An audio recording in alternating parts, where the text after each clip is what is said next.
What is a website really?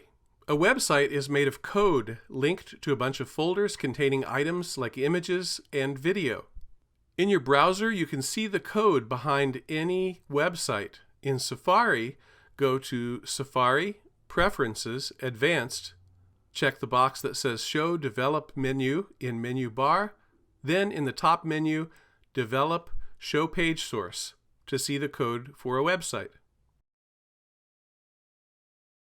In Chrome, it's a bit easier. In the top menu, View Developer, View Source. When you say that so-and-so is hosting your site, it means that you've placed your code and images, etc. on their server. A server is basically a computer that's always on and always connected to the internet. When someone types in your domain name in a browser like Chrome or Safari, your browser sends the IP address, which is actually a bunch of numbers, and that IP address connects them to your site. Every time you visit a site, your browser uses the code and the linked images, etc. to create the appearance of the site in your browser. Because your site is really just code, it's your browser that's drawing your website in real time every time you view it. That's why your site can look different on different browsers and also different devices. Which brings us to mobile first. When websites are viewed, over half of all views are on phones and mobile devices.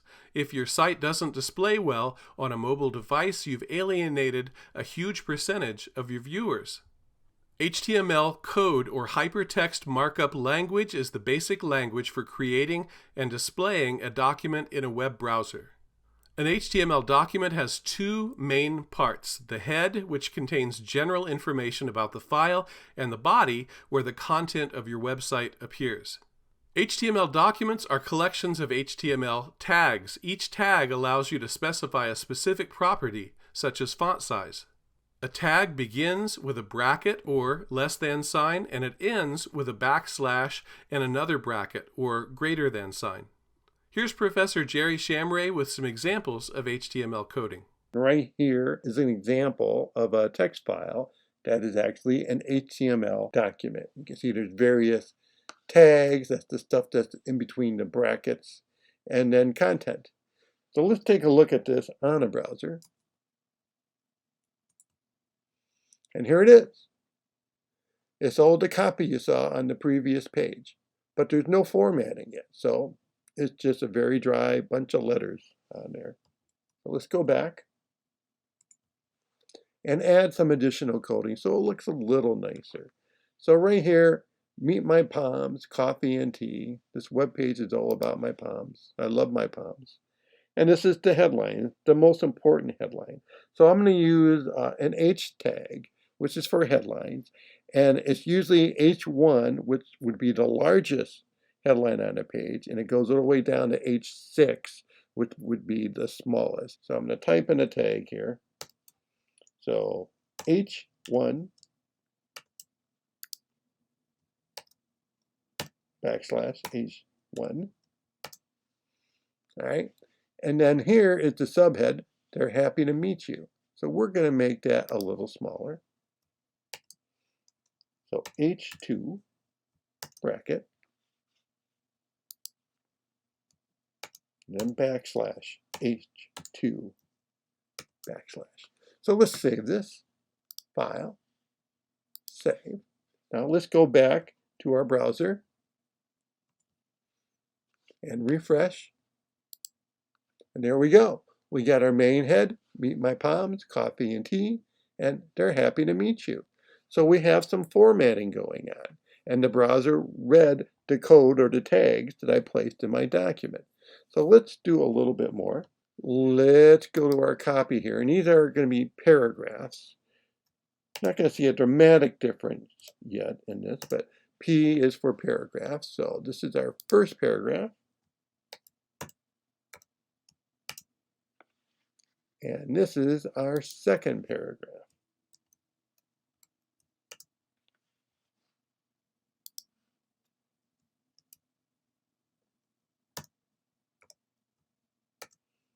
And we'll hit save on that. File, save. So let's take a look at that. refresh, and you can see how that one line jumped down. So paragraph 1, paragraph 2. Let's do a little more formatting. So we'll go back to our document. And in this case, I'm going to make the first paragraph italics. So bracket I for italics. And you can see I'm doing it inside the paragraph tags. Backslash I. And then we'll make the second line bold. B for bold.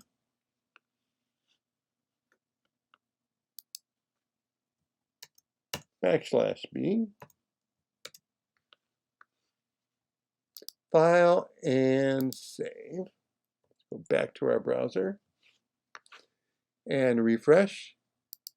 And there we go. We now have italic fonts and bold fonts. So right here I say check out my portfolio at shamray.com. And it would be great if I can make this part a live link. So let's do that. Go back to our document. And I'm going to add the link right here where it says shamray.com. So bracket an A and then an href equals, we're going to type in the web address right here. So quote https colon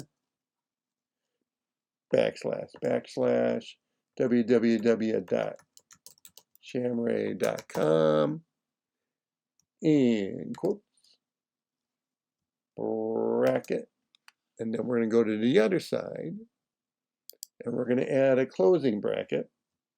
So backslash A bracket, and let's hit save, file, save, back to the browser, refresh. And now we have a live link right here on our page. Click on it, and there is my website. All right, let's do one more thing. Let's add a photograph. So bracket, we're going to add an image. So image source equals, and we're going to put quote marks, images, and that's the name of the folder that has my pictures in it for this page. And palm 300.jpg, that's the name of the image. I'm going to add the width and height. So 300 pixels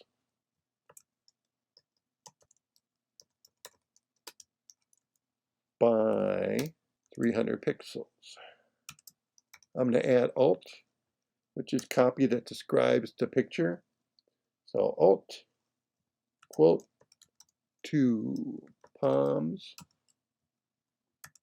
backslash, and bracket. Let's hit save, file, save. Go to the browser and refresh the page. And we have a picture of two darling dogs. So you can see how HTML is used to create the basic content for a website, but that's still pretty basic for a website, right?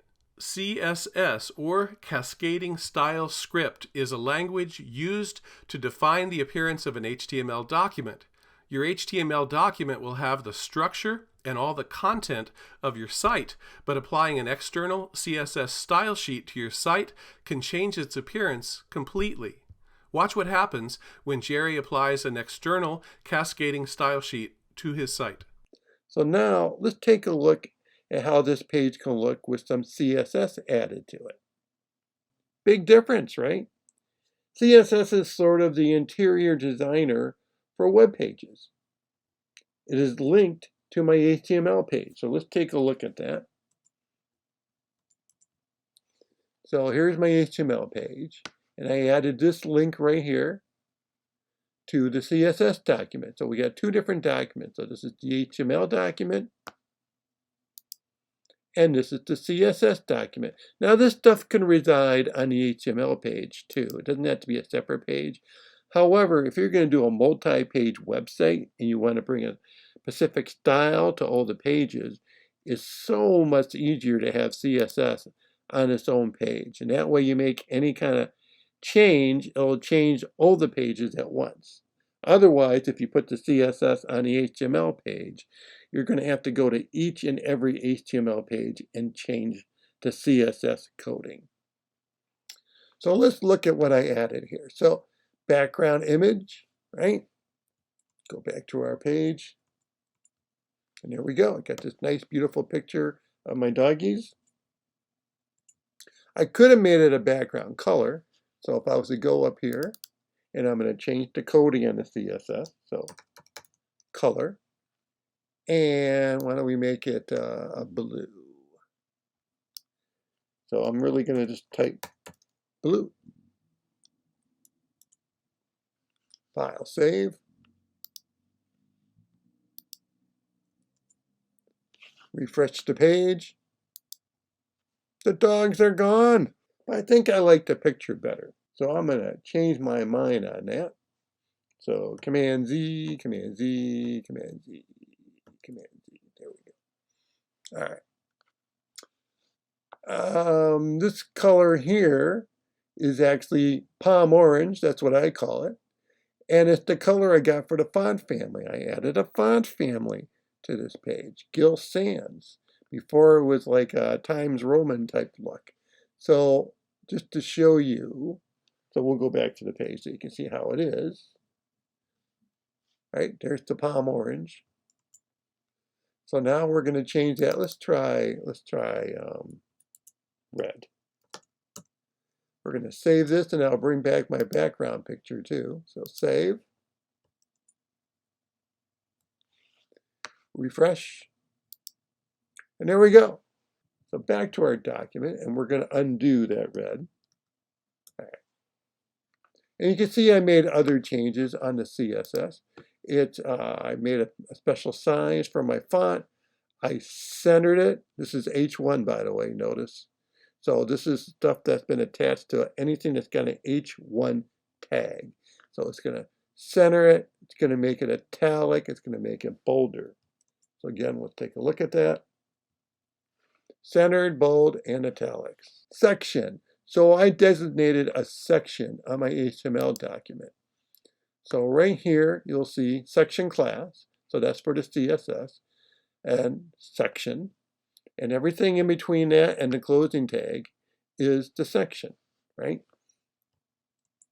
So if we go back and look at that, you can see now that I added some space here at the left margin. So it's not touching the edge. It's also made to copy the paragraphs end sooner. So how did I do that? Let's take a look.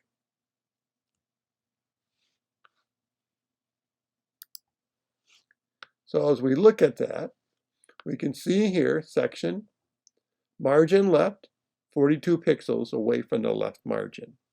Then I have a width of 34%. So that's roughly a third. And that's what we see here. So it's taking up 1/3 of whatever the window size is. Here's some changes I made to the paragraph fonts. I made it a specific size. I went with a font weight of lighter. And the line height is 120%. And what that means is I added a little extra space in between the lines. So it's a little easier to read. Thanks, Gerry. Also, there are other languages which can add additional interactive elements to your HTML document. JavaScript is the most common. I'd like to end the video with a couple of resources. w3schools.com, HTML tutorials that you can interact with and try yourself, and also html.com, which teaches you HTML from scratch.